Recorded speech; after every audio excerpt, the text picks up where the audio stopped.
There is a strange moment almost every iPhone owner runs into. Your phone is 2 years old, maybe 3. It still looks fine. The screen works, the cameras work, your apps are right where you left them. And then one morning, you install a major iOS update, and suddenly, something feels off. The keyboard feels a fraction of a second slower. Apps take just a beat longer to open. Animations don't feel quite as smooth, and somehow, the battery seems to disappear before your day is over. Eventually, a thought enters your head. Did Apple just slow down my iPhone? For years, that idea was treated like an internet conspiracy. The theory was simple. Apple ships a new iPhone. A new version of iOS arrives. Your old phone starts to bog down. And out of sheer frustration, you upgrade. It sounds suspicious. It sounds like textbook corporate greed. And then, in 2017, something happened that made that theory a lot harder to dismiss. Because sometimes, Apple really does reduce performance. The question is, why? Let's go back to late 2017. John Poole, the founder of Geekbench, analyzed aggregated benchmark submissions from older iPhones across different versions of iOS. Normally, you'd expect benchmark results to follow a relatively predictable distribution. Instead, the data revealed distinct clusters of significantly lower scores on certain iOS versions. And there was an important connection: battery wear.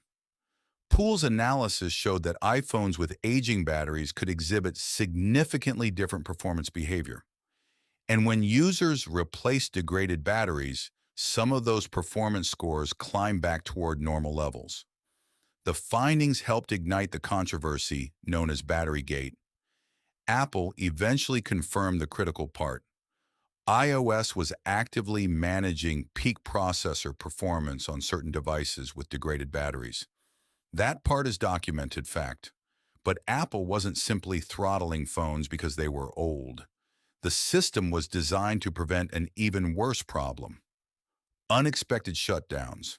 Your iPhone runs on a lithium-ion battery, and lithium-ion cells don't age like software. They degrade chemically. Over time, maximum capacity falls. Internal resistance also increases. And that second part matters. When a processor suddenly demands a large burst of power, a healthy battery can deliver it without much trouble. A heavily degraded battery may struggle to keep up. If the battery can't maintain the voltage the phone needs under that sudden load, the device can shut down unexpectedly. Apple's solution was dynamic power management. By reducing those peak power demands when necessary, iOS could lower the risk of a sudden voltage drop and keep the phone running. From an engineering perspective, the logic makes sense. A slightly slower phone is better than a phone that unexpectedly dies with 30% battery remaining. But there was a serious problem: transparency. Apple didn't initially make that trade-off clear to users. And think about what that looks like from the user's perspective.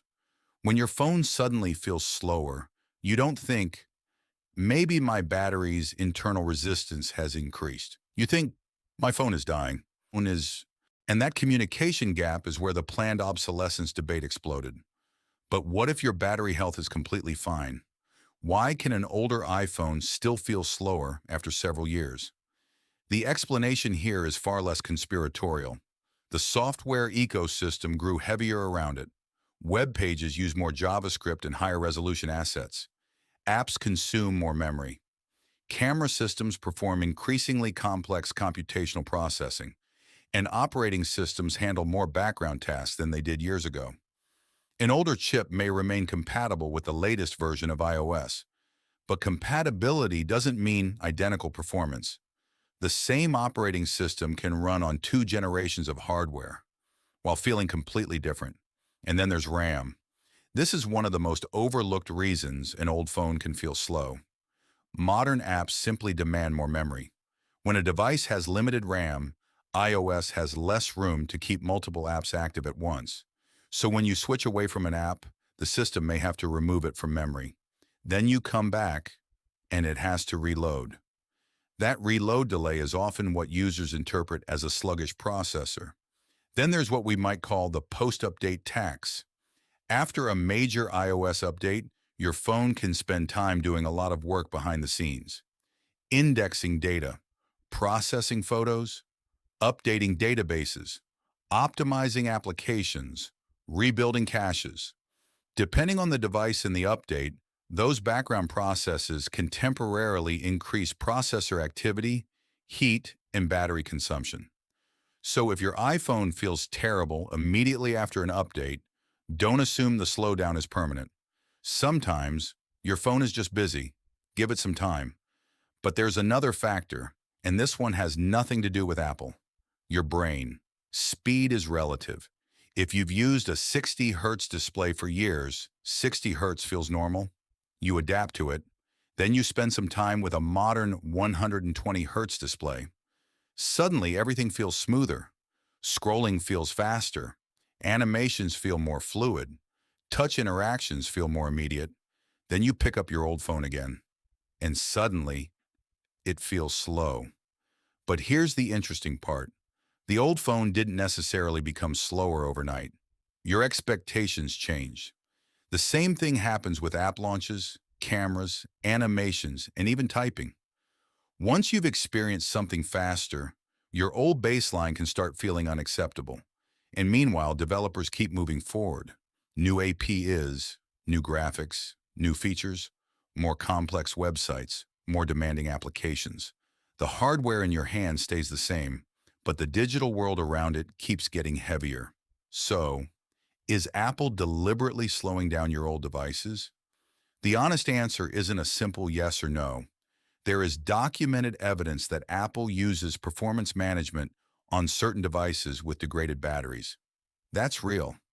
But that is not the same thing as proving that Apple intentionally slows every old iPhone to force an upgrade. And that's an important distinction. Apple doesn't need a secret kill switch. The upgrade cycle can happen naturally. Batteries degrade, software gets more demanding, apps get heavier, new chips get dramatically faster, and consumers get used to better experiences. Put all of that together, and an old iPhone can gradually start feeling obsolete. Whether you call that planned obsolescence or simply the natural cost of technological progress depends on where you draw the line. Before you spend $1,000 on a new device, check your battery first. Open Settings, go to Battery, then Battery Health. Look at the maximum capacity, and more importantly, look at the performance information iOS provides. If the battery is significantly degraded and performance management is affecting peak performance, replacing the battery may restore performance that was being limited by battery condition. You can also try Reduce Motion under Accessibility settings if animations make the device feel sluggish. And avoid completely filling your storage. If you've just installed a major update, give the phone some time to finish its background work before deciding that it's permanently slower. Because a slow iPhone doesn't automatically mean you need a new phone. Maybe the real question isn't whether Apple is deliberately slowing your iPhone down. Maybe it's how much slower we're willing to let it feel before we decide to replace it. If you found this breakdown useful, subscribe.